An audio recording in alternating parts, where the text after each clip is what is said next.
اهلا وسهلا كل الناس بفيديو جديد. واحد صاحبي قال لي ان انا مش كل مرة ان انا ابدا اي فيديو انا مش عارف نفسي على الناس. معلش جدا. انا اسمي عمر وانا عشت في مصر سنتين، كنت بعمل الماجستير هناك في الجامعة الامريكية. خلصت ورجعت امريكا وانا بعمل كل فيديو دول عشان اكمل العربي، عشان امارس العربي لسه بره مصر. النهارده انا عايز اتكلم شويه عن كم فروق، ثلاثه معينه فروق بين الناس من مصر والناس من امريكا عندنا. انا عشت هناك سنتين، انا اتعلمت شويه السكه من عندهم لسه شويه. بس الاول فرق بين الناس من مصر وامريكا، الناس من مصر بيعرف كتير من عندنا، يعني بيعرف حاجات كتير من عندنا، عارفين جدا عن الثقافة، عن السياسة. حتى لو انت بتروح اي مكان شعبي، يعني في ناس كتير جوه المكان ده اللي عارفين جدا عن الثقافة والسكة من عندنا. ودي كنت بستغرب قوي، يعني كنت ابقى يعني بعار مع الناس بتكلم شوية عن امريكا، والناس دول يعني بيتكلموا عن حاجات اللي انا ما كنتش عارف من عندنا في امريكا. فاستغربت قوي من النقطة دي. يعني الناس هناك متعلمين جدا، يعني انا كنت بستغرب جدا عن المعلومة انه الناس عندهم هناك من الثقافة من عندنا. هنا في امريكا الناس مش بيعرف كتير عن مصر، يعني نقرأ عن مصر لو نقرأ الانجيل بس، غير كده مش عارفين جدا كتير، يعني مش عارفين كتير عن مصر.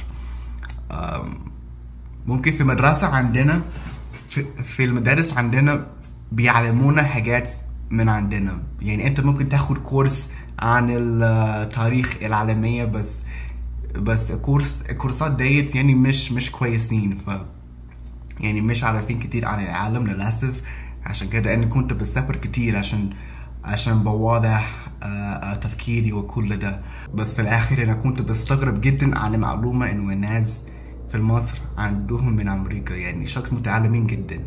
الفرق التاني، الرجالة في مصر بتعامل مع الرجالة بشكل مختلف جدا جدا من عندنا.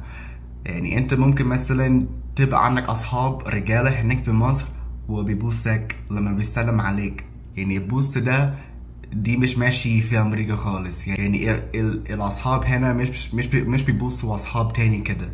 فانا كنت مش بستغرب قوي، عشان الاول مره ان انا شفت الحوار ده كنت في امريكا. انا كنت هنا في المكان بتاع الشيشه، وكان في ناس عربي هناك كانوا بيبوسوا بعض، وانا شفت الدنيا ده وسالت واحد صاحبي اللي كان معايا، هو كان من السعودية، وهو شرح لي انه الرجالة في البلد بيبوسوا بعض، يعني في الدول العربي الرجالة بيبوسوا بعض لما بيستلم مع بعض. فانا ما كنتش بستغرب جدا لما نزلت مصر وشفت الدنيا ماشية ازاي في الكلام ده، بس انا ما كنتش متعود لما الناس كانوا بيحاولوا بيعمل كده معايا. يعني كنت كنت بشلل في البداية، بس يعني تعودت. وبرضو نقطة تاني في مصر، لو صاحبك ينزل فوتو في الانستجرام ولا اي حاجة يعني زي فيسبوك ولا كده، هو ممكن بياخد قلب في يعني هو ممكن بيسيب لك كومنتس وبياخد قلب وكل ده. هنا في امريكا مش بيعمل كده. يعني انا قصدي الرجالة مع الرجالة تاني، الرجالة مش بيحطوا قلب في الصورة بتاع صاحبه. شفت ناس مصري اللي بيترجموا يعني حاجات زي حبيبي وقلبي في انجليزي، يعني هيبقى ماي لاف ولا حاجه زي كده. لو انت كنت في امريكا وانت شفت الرجاله بيكومنت حاجه زي كده في الفوتو بتاع صاحبه، هنفهم غلط، يعني تفهم.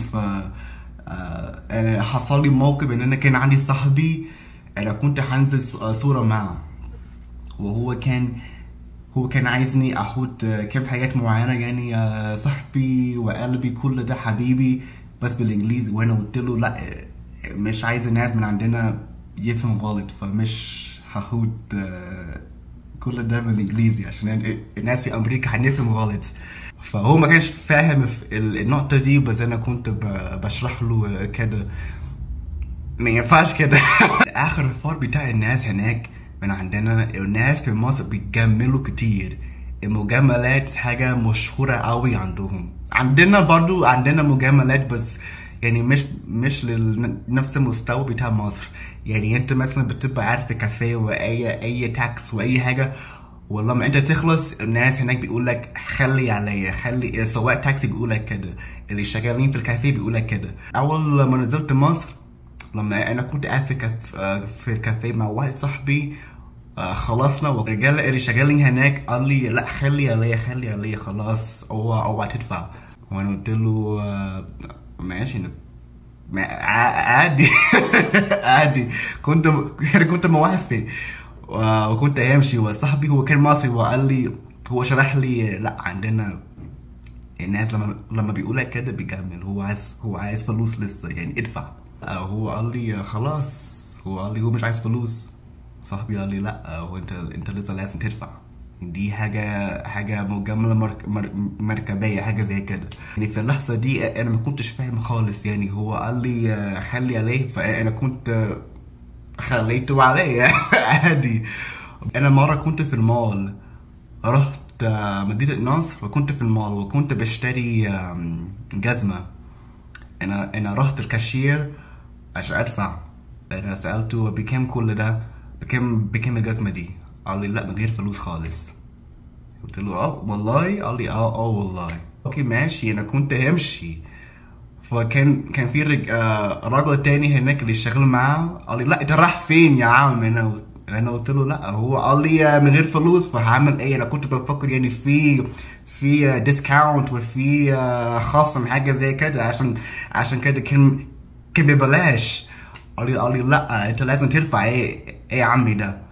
فبعد كل التجارب دول انا اتعلمت يعني المجامله هناك يعني مشهوره قوي. يعني انا قلت له الناس لو انت بتجامل بشكل زي كده مع ناس من بره، يعني من امريكا ولا اوروبا، هنفهم ان انت مش عايزنا ندفع، ولا خلي بالك من كلامك عشان هنفهم غلط خالص. بس بعد ما عشت هناك فترة أنا اتعودت وشفت الدنيا. يعني كل الناس بيقول كده، يعني كل سواقين تاكس شغالين في الكافيات والناس هناك يعني بيجملوا كده، عايزين فلوس لسه.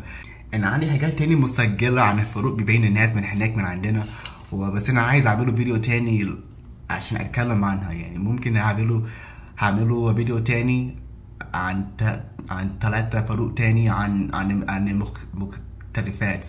انا عارف اسمه اختلاف، معلش. اتمنى انه عجبتكم الفيديو ده. لو عجبتكم اعمل لايك وسبسكرايب وكل ده، واشوفكم في الفيديو جديد. شكرا.